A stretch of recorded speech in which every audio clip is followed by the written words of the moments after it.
We showed the clip earlier of the Ricky Seals-Jones touchdown catch. And the way this happened during the broadcast, they were showing a replay of it, and then they cut to the sideline for the New York Giants. And there's Kenny Golladay and Daniel Jones. And Galladay's clearly upset. Now, at one point, it looked like he was yelling at the guy who was holding his helmet. But no, he's yelling at Daniel Jones. And Daniel Jones not engaging. He had something to say. He's not, now he's getting up. I don't know that I'd want to mess with Daniel Jones.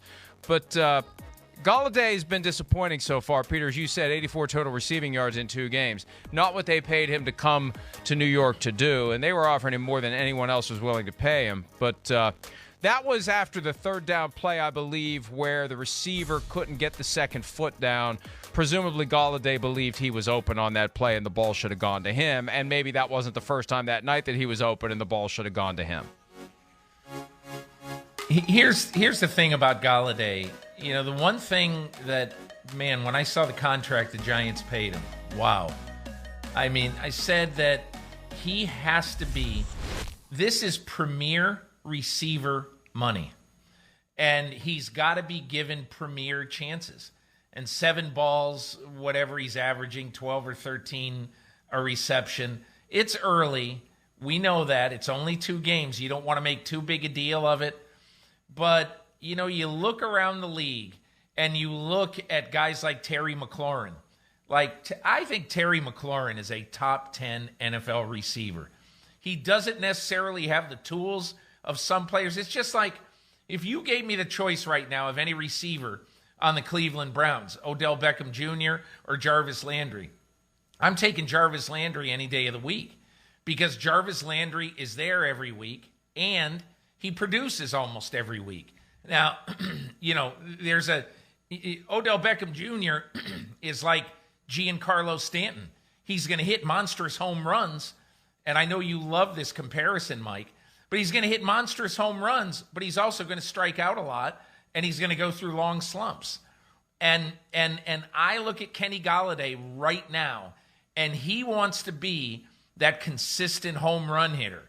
And I would bet there will be some discussions.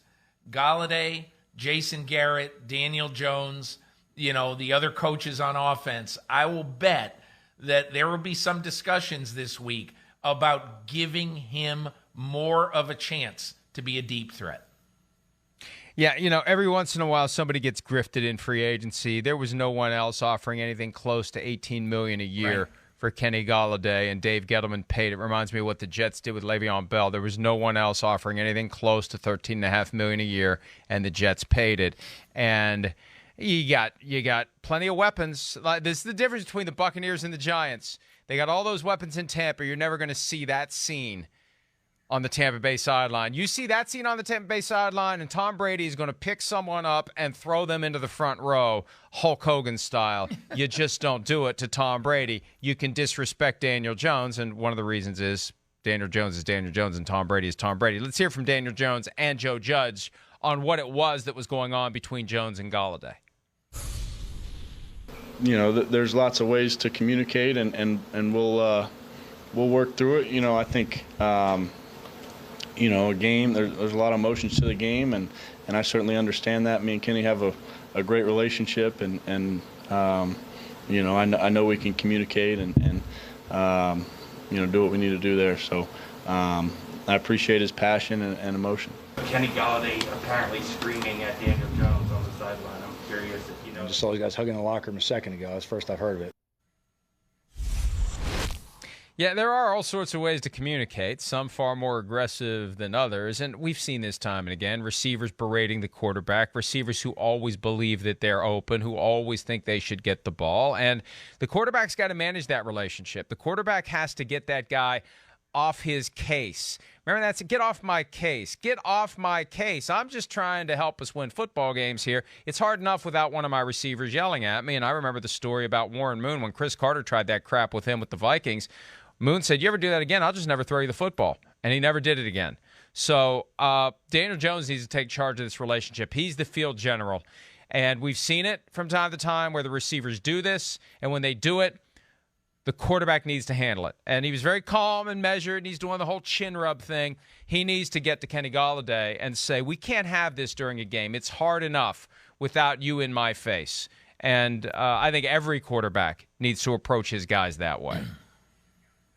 Look, there's two things about post-game. Okay, number one, there was something because Daniel Jones said, we'll get through it or we'll work our way through it, whatever his statement was. So there's an it there, okay? So there is something there. But number two, you know, Mike, I don't know, this is 38 years for me covering this game. I bet 3 times every weekend in the NFL on the sidelines, cameras catch 2 guys, 4 guys, 3 guys, either needing to be separated or, you know, barking at each other. It's just the way this game is. And that's why, in my opinion, I don't put a lot of stock in it. I do think that it's got to be addressed, but I don't put a lot of stock in it. And I don't think this means that Kenny Golladay is going home saying, man, Daniel Jones sucks. I hate this guy, all that. You know, it's a heat of the moment deal. They got another game in 10 days. They'll figure it out.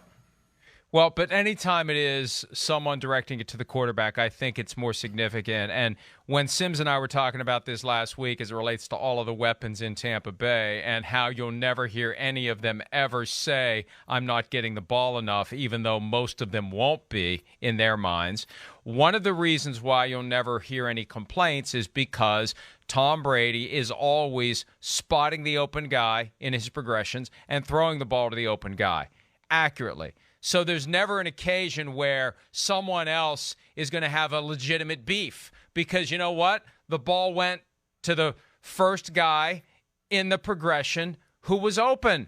How can I complain about that? I know what the play is. This isn't Sandlot where, hey, I was open. It's I'm the third read, so you only throw it to me if you get through the first 2. But if you're throwing to the first guy and he's not open, what the hell are you doing?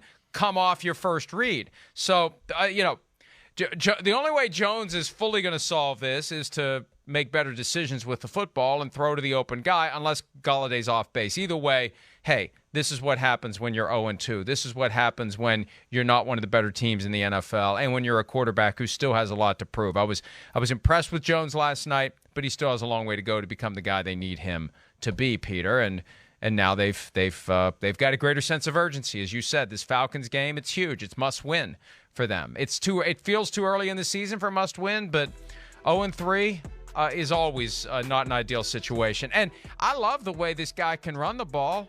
I love it. And last night, the one touchdown that he had, speaking of Giants mistakes, the holding penalty, when he ran it into the end zone and didn't trip over the 5-yard line, that was awesome. Look at him go. I love that they're willing to do it. There it is. Did not trip. When he got close to the 5, I'm thinking, oh, no, he's going to fall down again. He's going to fall down again. He is awesome with the ball, and he's smart with the ball. You never see him even getting close to taking a hit. He knows exactly where he is in relation to everyone else. He knows how fast they are. He knows how fast he is. And I don't worry about him taking a big hit and getting injured when he takes off and runs it. I feel like he's fully within himself and understands when to get out of bounds, when to get down, and when he can keep running for that green grass or the thing that he trips over at the 5-yard line.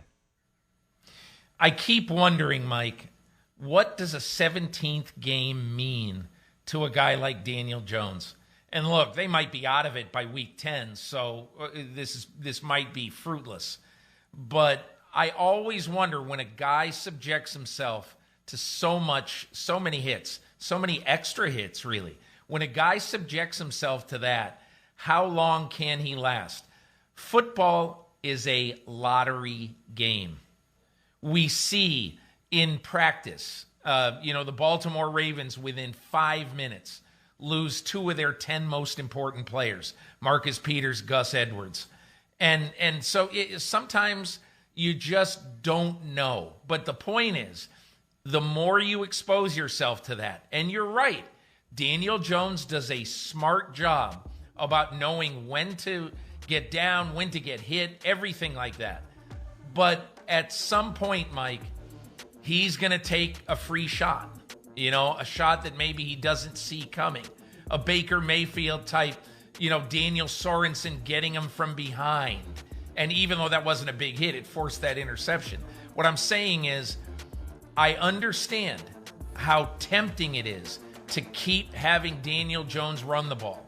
I get it. But, man, that at some point, I just keep thinking 17 games. How long is he going to last? Hi, I'm Mike Tirico, and thanks for watching. Make sure to hit subscribe for the latest news and highlights from NBC Sports.